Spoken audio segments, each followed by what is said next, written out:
چې یو ګناه باندې یو سړی ګیر کې نو دغه سړي نه ته ویډیو وکې هغه ویډیو نشر کې نو صحیح ده یو دغه انسان ګناه کړي خو دا انسان عزت لري هغه به اولاد لري هغه به ورونه لري هغه به پلار لري هغه به قوم لري بې عزته کول دا په مسلمان باندې حرامه ده ګناه یې کړې یو سړي زنا وکړله په شرعه کې هغه ته څوک سته خپله سزا ورته معلومه ده ته چې له هغه نه ویډیو وکې او په داسې یو حالت کې ویډیو تېر نه وکې چې هغه میډیات کې نشر کړي نو یو خو دې دغه سړي هغه حتک وکړه دا هم دغه مجرم هم د ګناه څوک سو مرتکب سو او څوک هم د ګناه مرتکب سو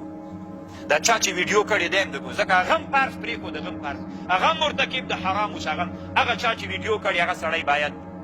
محکمه کړل سي لکه څنګه چې هغه زندان ته یوړل کېږي دا هم زندان ته یوړل سي طالبانو ورونو دا نږدې ورځو کې د هرات په ولایت کې یوه پېښه وسوه تاسو ډېر به خبر یې لیدلي به مو یې طالبانو یعنې تقریبا مسلمانان یعنې ما نه بیخي ډېرو مجاهدینو پوښتنه وکړه د مختلفو ولایتونو نه چې دا اسلام کې روا ده طالبانو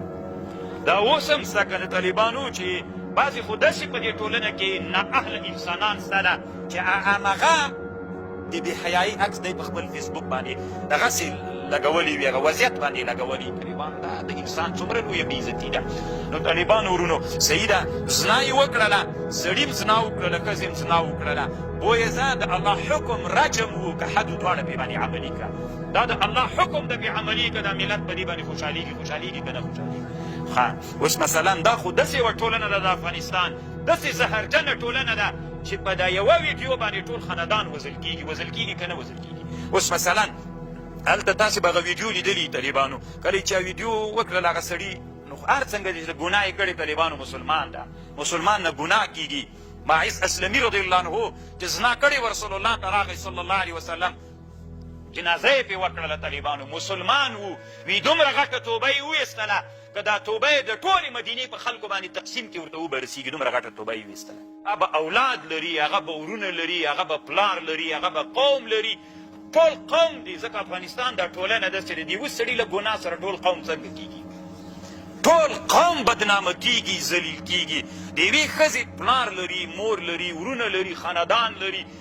دا داسې یوه ټولنه ده د افغانستان په ټولنه کې چې د دې ټولنې سره ټول انسانان په مځکه باندې ننوځي ټول قوم ته بدنامي رسېږي طالبانو ورونو نو خو لا ضرر ولا ضرار فی الاسلام اسلام کې به نه ته چاته ضرر رسوي نه به تا ته څوک ضرر رسوي تاسې ورسئ اوس که دا د هرات ولایت چې د هر ولایت خو دا پېښه هلته هغه شوې ده چې دا اوس تاسې هلته ورسئ پوښتنه وکړئ چې هغه قوم به څه رقم کوي طالبان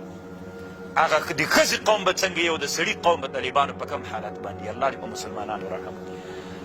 صحیح ده ګناه یې وکړه شرعه کې خپل قوانین شته ده ورته که دا هر چا دا ویډیو کړي طالبانو ورونو باید دا سړی هم محکمه شي ځکه دم قومونو ته انسانانو هتک کړی ده علامه ابن حجر طالبانو دلته په الزواجر کې یو عنوان کړي چې د مسلمان هتک د مسلمان هغه عزت ماتول دا ګناه کبیره ده نو مرتکب د ګناه کبیرې ته دلته مثبت وزارت باید دوی ته هم څوک ورکړي هغه دې که رجم وي رجم دي کړي او که بد حکم وي بد حکم دي کړي چې چا دا ویډیو کړې ده د هغوی کور صحیح ده ته که د امر بالمعروف ولی که ته عادي سړی ویډیو دې کړې ده که هر څوک یې دا سړی دې پیدا سي ولې دې بیا دې چې وکړه نشر کوله دې ولې دا طالبانو نه تنها دلته دا د سره زده کوي که یو څوک مو په ګناه ولیده ګناه یې وکړله نو د ثبوت دپاره د ویډیو تېر نه وکړه ویې ساته هلته یې ور وښیې نو نشر کوې ولې دا د مسلمان بې عزتي د طالبانو د مسلمانانو بې عزتي مه کوئ هتک او د یو چا حرمت و احترام ساتل دا په اسلام ان اکرمکم عند الله اتقاکم ولقد کرمنا بني آدم ما بني آدم ډېر عزتمند پیدا کړی د عزت یې وساتیه نو طالبان